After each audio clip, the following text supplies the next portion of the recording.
nsame na ekoso saa o mana no so a na watu bomb o mana no so bia ase o kansem a ebe bre brun sunsun ase panyini bi wo Ghana ha ofre ye nyina ma yikohia ye in fact ye nuanom abunfo bebre beka ese be de be nye nkrofo ye ni o nti saa na montuo hin aye tru hin be ya nka ye ntwensare ye obefa so a wode no kura betu bebia no kura hin da ma ye mabunu nso ya nya nidaso e wo ya setrem no sebe wonya akwara Mobi akwa baba ahenkan TV so medin ene MC France na olim dada no ofra me Christian Martin na majo so we dey quick one manya me bra panyi bi wo ha Jerry na manfo di nim no na mom ma me nkwa nchen na onu amu enda ne ho ati o introduce no enchire ya T4 na indi nkomo quick one bra nyi minua me mo akwa ba eba ahenkan TV so mejo so minua Oboko la nse ochedem for na me adormanti ye wo ho yegusu a ye pem so kakra aduma no doso na ese mfuo doso so ye e se ye ni nyina ye be ye ni nyina so awie ani de mu a obe bo din a kire atifo ebi wo ha ohwe onim we ye the first time odi hu e o media so yo me ameka sa me din di Jerry na wo ba bia de be hu me yeah na o ye tishmani di hye aname boa ane e bono ni mapa ane medasi de ntira me bisa wasa me ni babia nkomo no fi ntira me bisa wasa yes we dey quick one asantene o say to Otumfuo e de nsem bia ba bonten o si obedi na fashe bi si edi odwura o se eden yu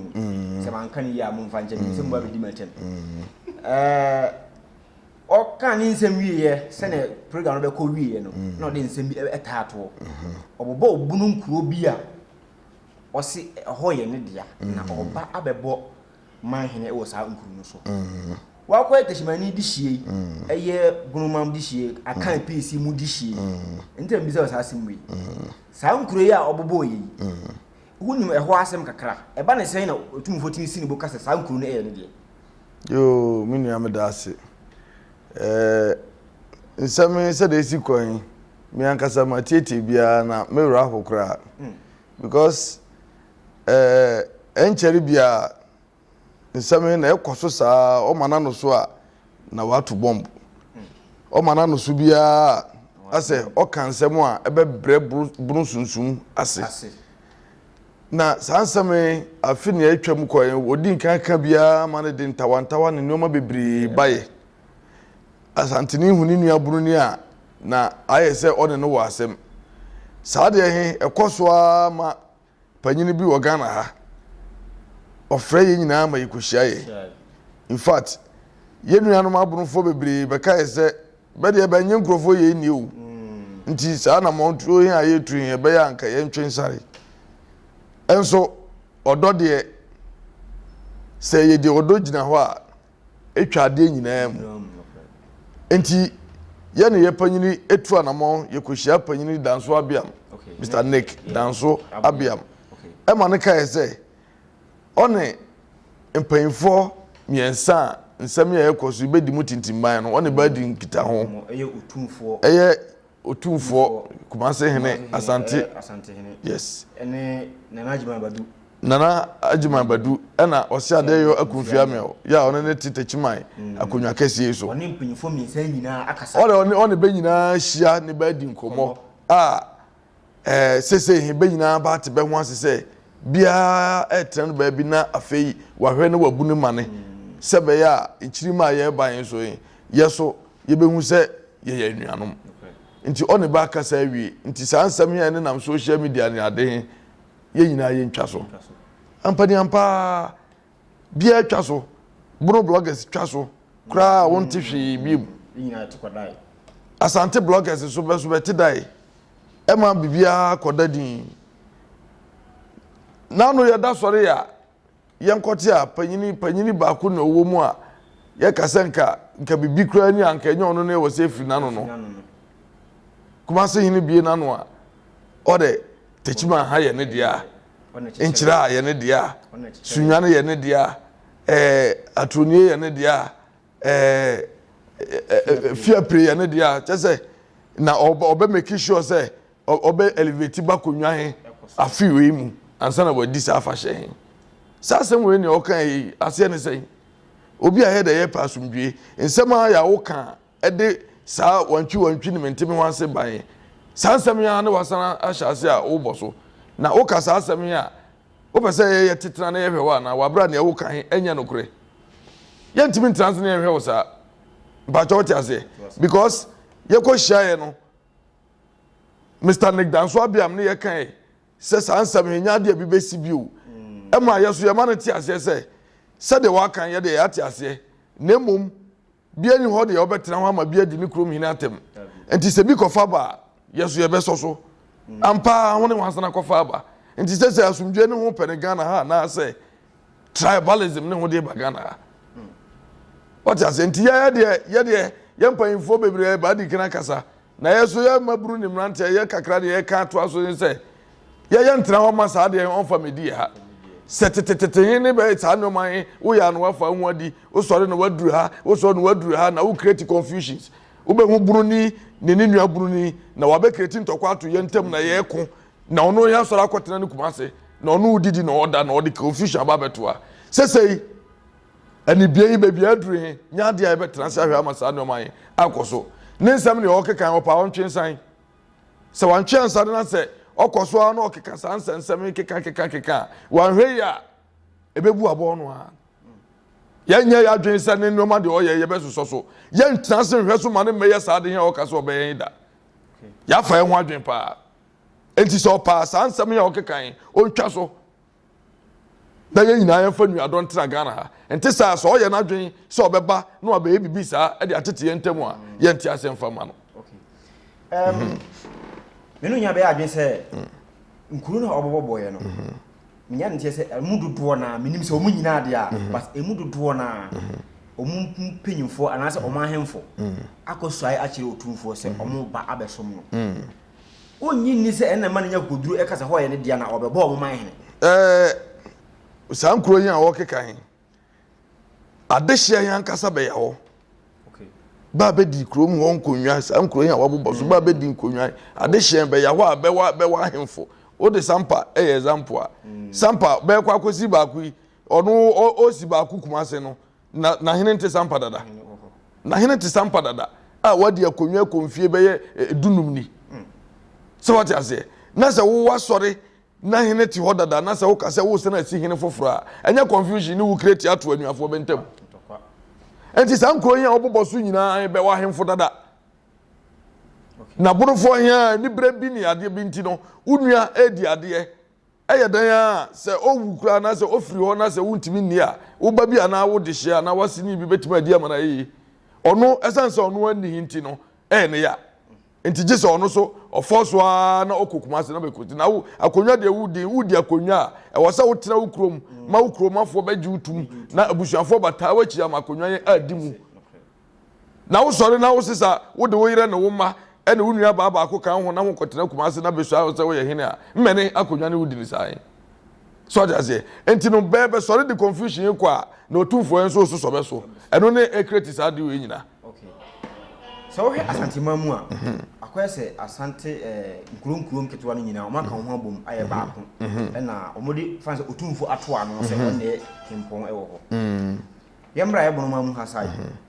o se san kambo mu no mu di hutuma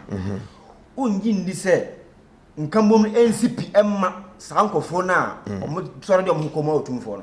oh ben badwen se be penkamo bia nkamo mu bia be nya badwen se be penkamo mu bia so what ase tete so nim se osia de yaku fiamio na konwa ne odi ono ne ya kan nyina PSC so nim sa de there is no two ways bia ni ho so ne betima se sa de no enti se obi ya kan nyina PSC a sa nipa he asante be PSC ne he mfante be PSC ne he denchira be PSC ne kasa bia ne ya kan kasa bia be PSC ne enti yana nanom ba mfasa antitimu ne papa mu wo nani abra na ono aye na dwen se o kan santim kronkura bomu aye beba akode akoko he ye hene na anya na dwen se saa suban bi ne obebu oye na dwen se ye nyina ye ba kuntinya fe ne oba be ye se maka we ni we abom mi wi ama agya kumasefo ho se be he de be ya tamfo na se be sei ene ni didi mu a de saa de we sei aba no so what I say na se ya hu se be ni ye mu adwen pa be mpese ye benya sumdue wo han de yeso ya kan ho abom se nsoto ne ye hu a ade chien ya hu se de form city enti yeso ya fa ho adwen so what I say enti sansensem ne wo kan bia he em say ya ne ho tena na wo kasasa we there quick one mamemfa we we ejumadi no ka bibi e kire asante man wi a ka bibi kire yewura JM nsem na ekoso no yo Otumfuo ho yo na we there yo minu amedase nyoma ne ekoso he bia ne obeka se ya ni ho se e wo se saa nyoma ekoso he na ye boa bia ni ho ne ompa asumdwe bia pa asumdwe e wo mane ya yetimu mu asantefo be pa asumdwe abonofo be pa asumdwe nyoma de ekoso no obi ti asantemamu a obone nsan no pa se mmene ne ekoso yi because say ya ware ya di afra asantini aware bunu ya ware asantini o na transfer aduasani o ne man 9 enum wotwe ba joti ase enti sa no ma ne ekoso yi biti ba bia na ni nye ho but kakra na me kan se empanyifo he de sebe be de be wu akwa ni ye mabunu no ye na ye be ka asasi so na asasi eni nkuro ya ye be tena so yi ye be dan ye ho atamfo ye de be tena mane mu ana e ba ne se be ye adwuma ne ye nkita ho a ye di aware ne ye ware eni nneoma bebira ya adi afra no enti se wo ye youth na uni unu asantini bunu ne unu asantini e wo problem ebe ye problem ebe da ho afebo a enye papa entimi moaye ye ntimi ntumpon so what I say enti bere se emro beto san ekomabunu bediem sesei emrante ne maba ye ne ye ekọ enti ye ne ye wo se ye yadwen se enwoma nkokorafo be ye ye nsososo sa no ma ne ekoso yin ya ne wo se sori ne gina ne ye adwen se me na ne wo sante hene sa no ma ne ekoso yin je sere ho ntwa so me na ne wo do ma hene sa no ma ne ekoso yin ye ntwa so na ye nyina ye nkamom ne nya baako nye se ye be transe na ye be hwa man payifo yin panyini we dada ya na we so esanse ye tronti no na wakanta se panyini we ye se a na we akanta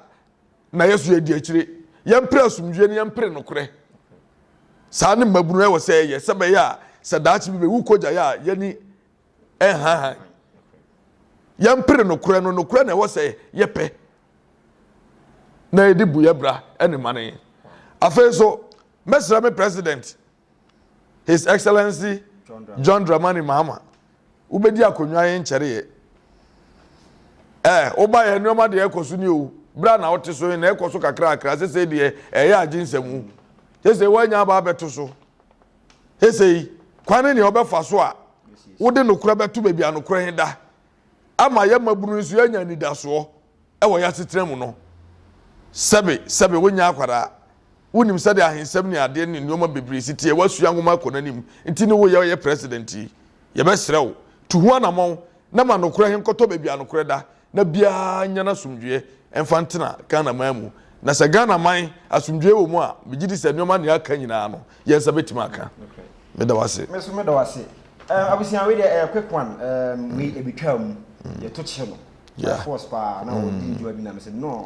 seconds o ma me seconds am military nti ye de besi ha na mrepam no ye ne besi asinkonya na ma ewo ho no ye de aso ama ye MC for na makra no east touch my mind Ghana mind yene mu be digwa Daybyday Enterprise. Yasaswabo, Yasaswaba. Ye deal in all kinds of washing and bathing accoutrement, retail and wholesale prices. Don't come yo, don't come me. And nepa huwa da bang. don't call me. And never want a bang. Yatitu to say who selewa atufuobuo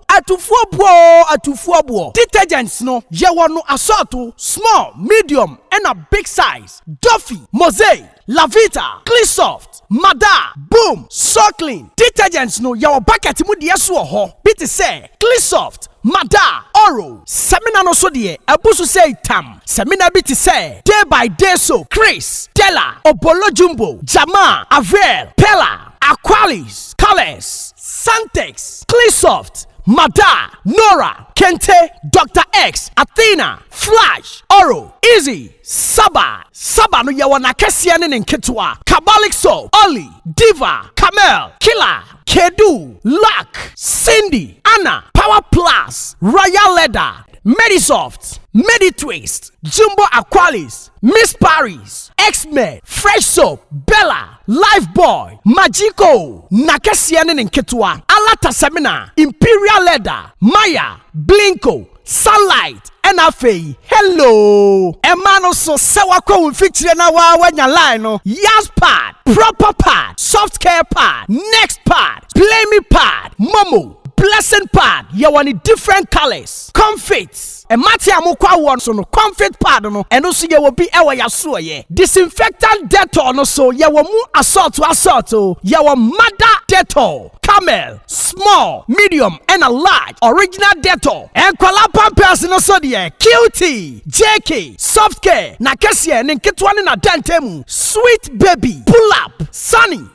Pampers, blimmy Pampers. 750 now per wipe so de your soft care wipe. Tamine, halitosis aje will say aboswana. Ye dealing all kinds of Pepsodent. Pepsodent 1, 2, 3, Pepsodent Charcoal, Close Up, Charlie, Tigard, and Angola. And Tuntumo Howard Demoswa, Yawande Kwe Enemy Spray, Sasso, Fatala, Heaven, Fast Kick, Sao Bakotare, Takao to Sperere Sodie, Tiro no so ha, Coco, Pride, Natural, The Lords, Soft Care, and a Nadva Tiro, and ye toilet roll. And Tadina Fiamma Usia, and Kikawano Edasuamwana, Parazone, Ehiamau, Mada Parazone, small and a big size, Bling Parazone, small and a big size. Se uwa chichini benche na witimi mba ya suya ya. Die hiani sa obe freye. And your man yebe package de kama. Ni adi ya sende o. We accept Momo. Yeji Momo. Ube tumi ya free Daybyday Enterprise. Ewa umatufo iso. 0544-644-852. Daybyday Enterprise ana. Ya titu say who. Eye don't call me. Don't call me. Don't call me. Otumfuo. Shusha Daybyday Enterprise. Ewa tachimai. Sunyai station. Abronsai na ewa achire ho pe no. Daybyday soap. Daybyday soap. Ye kankwa Otumfuo. Daybyday Enterprise can do spirit. Daybyday soap. And never want a bang. Otumfuo. Every day different.